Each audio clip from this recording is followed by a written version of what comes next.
Halo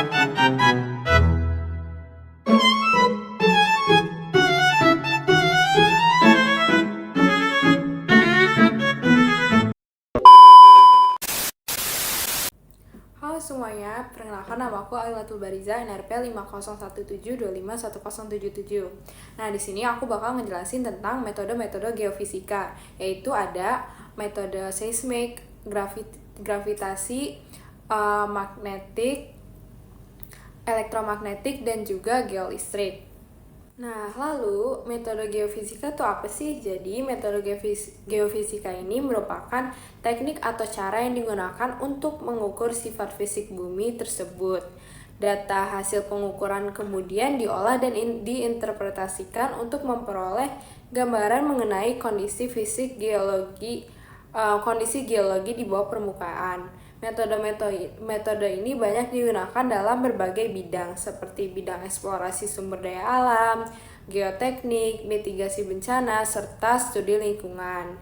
Nah, selanjutnya aku akan menjelasin satu persatu metode-metode geofisika yang ada.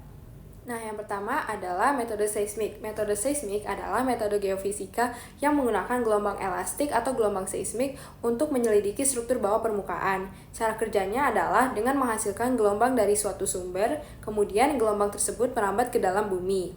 Nah, ketika gelombang bertemu dengan batas lapisan batuan yang memiliki sifat-sifat berbeda, gelombang akan dipantulkan atau dibiaskan. Gelombang yang kembali ke permukaan kemudian direkam oleh alat yang disebut geophone. Parameter utama yang diukur dalam metode ini adalah waktu tempuh gelombang dan amplitudonya. Dari data tersebut dapat ditentukan kedalaman dan juga bentuk lapisan batuan. Nah, metode seismik ini dibagi menjadi dua jenis utama, yaitu seismik refleksi dan seismik refraksi. Seismik refleksi umumnya digunakan untuk mendapatkan gambaran struktur bawah permukaan secara detail, sedangkan seismik refraksi digunakan untuk mengetahui kedalaman lapisan yang dangkal. Untuk metode kedua yaitu metode gravitasi. Metode gravitasi adalah metode yang digunakan untuk mengukur variasi percepatan gravitasi di permukaan bumi. Perbedaan nilai gravitasi ini disebabkan oleh variasi massa jenis atau densitas batuan di bawah permukaan. Nah, batuan yang memiliki densitas lebih tinggi akan menghasilkan nilai gravitasi yang lebih besar dibandingkan dengan batuan yang memiliki densitas rendah. Data yang diperoleh berupa anomali gravitasi yang kemudian dianalisis untuk mengetahui struktur geologi bawah permukaan seperti cekungan sedimen atau keberadaan struktur geologi tertentu. Metode ini memiliki kelebihan dalam cakupan area yang luas dan proses pengukuran yang relatif cepat, namun memiliki keterbatasan dalam hal resolusi dan seringkali menghasilkan interpretasi yang tidak unik. Nah, selanjutnya ada metode magnetik. Metode magnetik merupakan metode geofisika yang memanfaatkan medan magnet bumi untuk mengidentifikasi variasi sifat magnetik batuan. Batuan yang mengandung mineral magnetik seperti magnetit dapat menyebabkan gangguan atau anomali pada medan magnet bumi. Anomali ini diukur menggunakan alat magnetometer. Nah, metode magnetik banyak digunakan dalam eksplorasi mineral, pemetaan batuan beku, serta studi struktur geologi.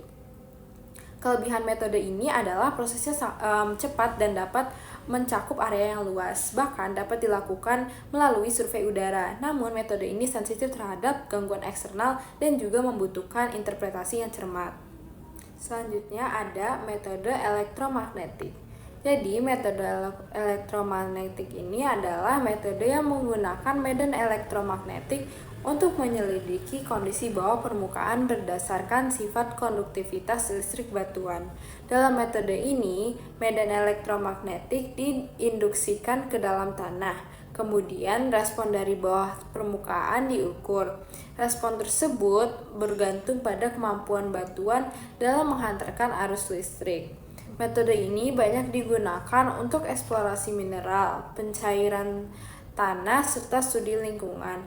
Kelebihannya adalah mampu mendeteksi keberadaan fluida seperti air, serta tidak memerlukan kontak langsung dengan tanah. Namun, metode ini rentan terhadap gangguan dan memerlukan interpretasi yang cukup kompleks. Yang terakhir adalah metode geolistrik. Metode geolistrik adalah metode yang memanfaatkan arus listrik yang dialirkan ke dalam tanah untuk mengetahui sifat resistivitas batuan. Dalam pelaksanaannya, elektroda ditanam ke dalam tanah untuk mengalirkan arus listrik, kemudian beda potensial yang dihasilkan diukur.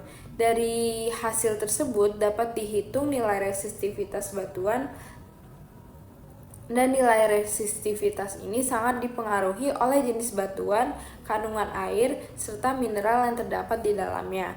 Metode geolistrik terdiri dari beberapa jenis, seperti metode resistivitas dan induced polarization.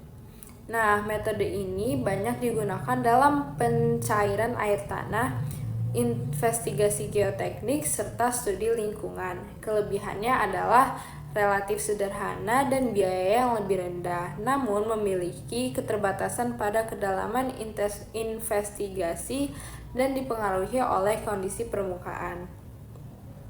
Untuk kelebihan dari metode ini adalah memiliki resolusi yang tinggi, namun kekurangannya adalah biayanya relatif mahal, serta pengolahan datanya yang lebih kompleks. Nah, sebagai kesimpulan, metode geofisika merupakan alat yang sangat penting untuk memahami kondisi bawah permukaan bumi tanpa harus melakukan pengeboran secara langsung. Setiap metode memiliki prinsip kerja, kelebihan, dan keterbatasan masing-masing, sehingga dalam praktiknya sering digunakan secara kombinasi untuk memperoleh hasil yang lebih akurat. Demikian penjelasan mengenai metode-metode geofisika. Semoga penjelasan ini dapat membantu dalam memahami konsep dasar geofisika dan penerapannya. Cukup sekian, mohon maaf jika ada kesalahan. Terima kasih.